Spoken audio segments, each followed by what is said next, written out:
Bonjour les amis, nous voilà rendus pour un nouvel épisode de USDG et EURUSD.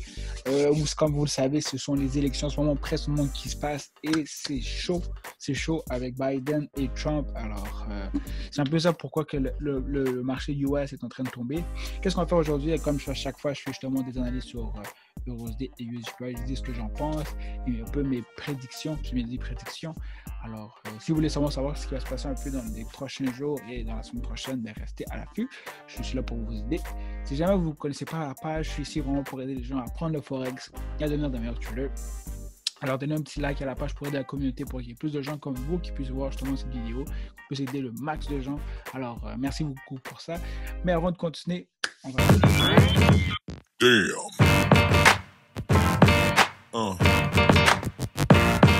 Yeah. Alors, si vous êtes nouveau sur la page, je vous dis vraiment un bienvenue pour être sur la page. Je vais faire ça maintenant, toujours un petit bienvenue. Je sais aussi qu'il y a des nouveaux abonnés qui se sont abonnés récemment. Alors, je te dis bienvenue. Merci vraiment d'être dans la communauté. C'est vraiment génial. Alors, merci beaucoup. C'est quelque chose que je vois justement que la communauté grandit peu à peu et ça me fait chaud au cœur. Quand j'avais juste un abonné, ben là, j'en ai un peu plus. Ok, guys, allons aux choses sérieuses. On peut voir justement qu'au final, pour USDJPY, c'est un peu normal que je ne suis pas surpris que l'euro tombe, parce que si on voit en ce moment ce qui se passe avec les élections, ben c'est tout à fait normal que le USD n'est pas en ce moment en faveur de prendre de la force si ce n'est pas longtemps, parce que pas le monde s'attendait que ce soit Trump qui gagne, mais là en ce moment il y a Joe Biden qui est en train d'emporter, et cette insécurité se perçoit aussi indirectement sur la devise, c'est tout à fait normal. Ce qui fait au final que le USDJPY a finalement tombé. On voit justement que dans le début du 3 septembre, le 3 novembre, il était à 105.4 et on voit qu'il a tombé d'à peu près de 200 pips, ce qui est un peu normal parce que justement le marché ne sait pas à quoi s'attendre.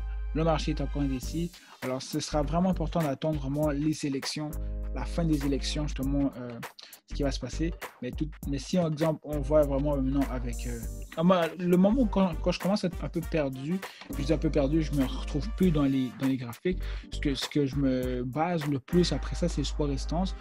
On voit que le support résistance ici, c'était la résistance en daily, c'est-à-dire que c'est une résistance qui est extrêmement forte. Le marché n'a pas été capable de le passer et on peut voir logiquement que le marché maintenant va se rediriger au prochain support qui est à 102.48. Est-ce qu'il va pouvoir le faire?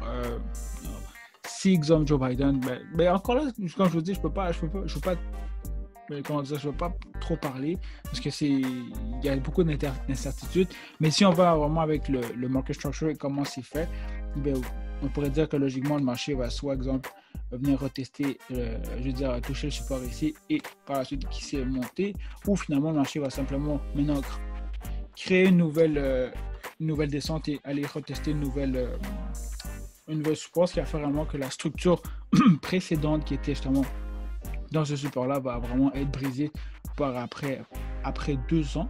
Alors, ça se peut que ce soit les élections finalement qui fassent justement que le support soit brisé, mais encore là, je ne peux pas parler trop vite parce que ça se pourrait aussi simplement, comme je l'ai montré ici, que ce soit un fake, que le marché seulement fasse juste un fake et rejette le support et décide de remonter. Alors, il y a beaucoup d'incertitudes dans le mouvement, mais oui, on peut dire pour le prochain mouvement que je dois faire, justement, c'est que le marché se dirige ici vers le support en daily. J'aurais logiquement dû, j'avais juste pas vu, j'aurais logiquement dû aussi mettre des résistances ici orange. Donc on peut logiquement, si je la fais rapidement, on va se dire qu'il y aurait, ça ce serait un cartage ici, et ça ce serait, on va mettre ça en orange. Donc on peut voir justement que le marché ici a retesté justement le catage, il n'a pas encore brisé. Alors il y en aurait un autre qui c'est juste ici. Alors dans des moments comme ça, lorsque vous êtes un peu perdu, parce que même moi ici j'essaie de me fier justement avec la structure et tout, on voit quand même qu'ici il y a un trendline qui descend et voilà ici le marché n'en a pas passé. Alors c'est juste des fois si vous êtes un peu perdu, fiez-vous justement au support restant, ça va vous aider justement à vous retrouver un peu, savoir ok, et si ce marché là n'a pas brisé lui, il va aller à l'autre. Et on peut voir aussi que ça fonctionne très bien avec la résistance, avec le trendline, parce qu'on voit que le trendline va ici.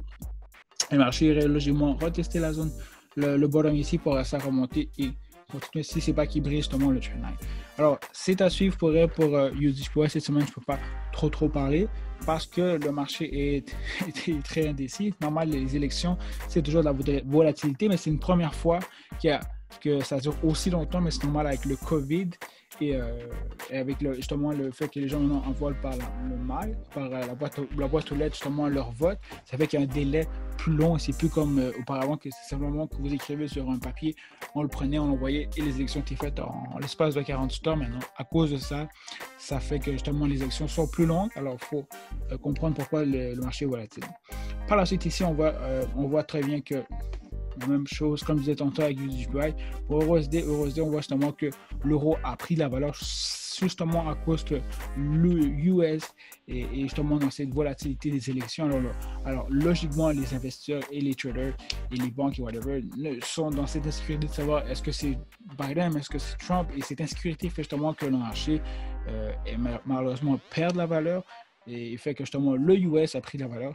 C'était, je ne dirais pas quelque chose qui était logique, mais c'était quelque chose qui était un peu à voir. Après ça, si on suit, il faut aussi comprendre que les élections, ce n'est pas ça qui va dicter le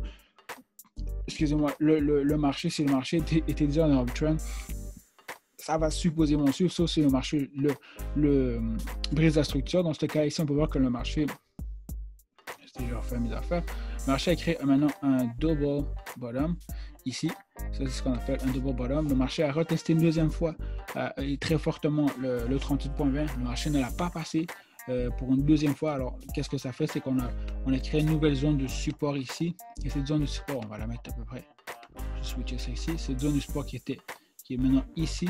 Ça, c'est la zone de support la plus basse qui s'est passée dans les derniers semaine, c'était cette semaine, et ça, c'était les semaines précédentes. Alors voilà que ça, c'est la nouvelle structure qui a été faite. Et ce que j'aime beaucoup de ça, c'est que si vous fiez justement au passé, ben, le marché a simplement étalé justement voir où est les structures, où est le support que je peux me fier pour voir si je peux le rejeter.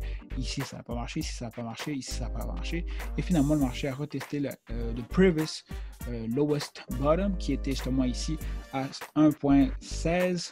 Alors ça, c'est à ce zone-là que le marché s'est arrêté et le marché s'est dit justement rejeté et qui va justement aller vers le haut. Alors c'est toujours bon justement de se fier des mouvements précédents avec ça parce que c'est une bonne chose. Comme je dis, moi j'aurais pensé que c'était ici, ça n'a pas marché, ici ça n'a pas marché, ça n'a pas marché ici. Mais on savait logiquement que le marché, s'il passait le 23, bon c'est ça, il était allé pour se diriger au 38.20. Et en plus, on avait ici une indication le mouvement le plus bas. Alors ici, c'était une bonne indication pour vous justement pour le trend. Après ça, par ici, on voit justement que le marché rejette et EURUSD va très rapidement, comme on peut voir. Ici, exemple, on va en 30 minutes parce que ça va être un peu plus clair. On voit justement que le 30 minutes, justement, ici, a créé justement un genre de mini support. Ça, c'est le support maintenant le plus bas que le marché a atteint. Le marché a continué à monter. Il n'a pas réussi à atteindre une deuxième fois le support et boum, il est parti vers le haut. Alors, c'est juste beau de voir comment le marché bouge. Mais quand je vous dis les élections ne sont pas finies, je pense que ce sera à cette fin de semaine qu'on va voir justement, on va savoir si c'est Joe Biden ou Trump. Mais on peut voir quand même que faut aussi, comme je disais tantôt, des fois les élections peuvent changer la structure du market structure, mais dans ce cas-ci, le marché n'a pas été, on pourrait dire, affecté. Je dis oui, il a été affecté parce que l'euro a pris la valeur à cause que l'US, comme je disais tantôt, est volatile. Mais en soi, la structure est toujours montante. On voyait qu'ici, il y avait un retracement, le marché a descendu. Et au final, en ce moment, il monte. On peut voir qu'avec plusieurs délits, on peut avoir la confirmation que le marché continue à monter. Alors, oui, je pense réellement que cette fois-ci, le marché pourrait réellement aller vers le haut. C'est sûr que comme le mouvement va très rapidement, je pourrais dire que ça, ce serait peut-être je ne veux pas trop parler, ça, ce serait peut-être le retest, que je parle toujours qu'il faut que le marché brise le FIBS et qu'il fasse un retest. Alors peut-être que celle-ci, ce sera réellement la confirmation que vous avez besoin pour justement démontrer que le marché allait en up.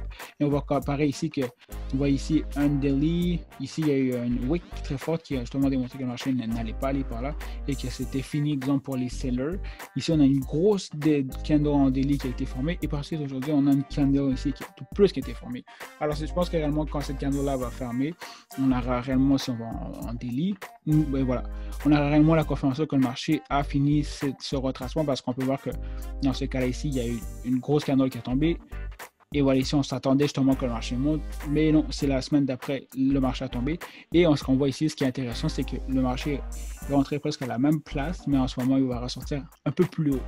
Et ça, quand c'est en catage, en daily et en weekly, même en monthly, c'est un très, très, très important indicateur parce que ça vous démontre que justement, le marché sur cette candle-là a vraiment pris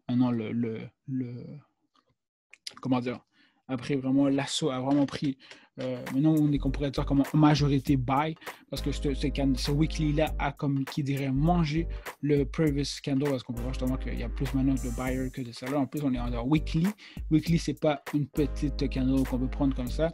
Weekly ça a un très très grand impact. Alors lorsque ça se passe on peut vraiment voir qu'il y a vraiment un grand impact sur la chandelle et sur le mouvement qui va prochainement se produire. Alors oui, il y a des fortes chances que finalement le mouvement puisse continuer, ce sera à suivre, mais est-ce que moi je verrai dans le début de la semaine prochaine, c'est quelque chose comme ça, et là, ça va continuer à monter. Il faudra quand même que le marché fasse un retracement parce que ça fait quand même plusieurs jours qu'il descend, mais on pourrait s'attendre à avoir un petit retracement. On sait qu'en général, EURUSD n'est pas du genre à faire des gros retracements, mais on peut parler d'un petit retracement comme ça en daily. Ce ne serait pas une grosse surprise. Et après ça, continuer d'aller vers le haut. Et comme on dit toujours, sky is the limit. On pourrait après ça aller dans la prochaine résistance en daily qui est à 1.21. Donc voilà, ce sont comme je dis des spéculations et non une vérité dicte. J'ai oublié de le dire tantôt, je m'excuse pour elle. Mais j'ai pas fait de vidéo la semaine passée et c'est une petite note que je vais racheter. Si j'ai réussi à faire toutes les vidéos que je voulais faire depuis le mois d'août. Ce qui veut dire que tout ce qui est technique en soi a été fait.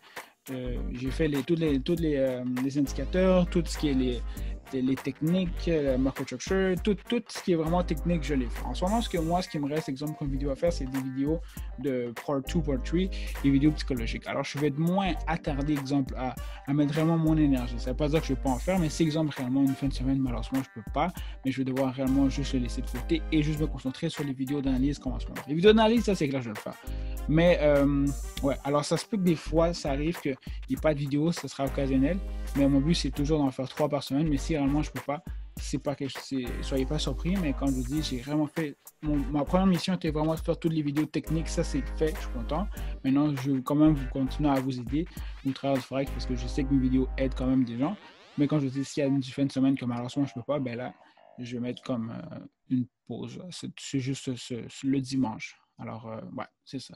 Alors, c'est doux. Alors, je vous dis vraiment un gros merci, guys, pour toujours regarder les vidéos d'être ici. C'est vraiment apprécié. Je vous dis vraiment de passer un bon week-end, profitez-en et on se voit aux prochaines vidéos et bonne chance pour vos trades.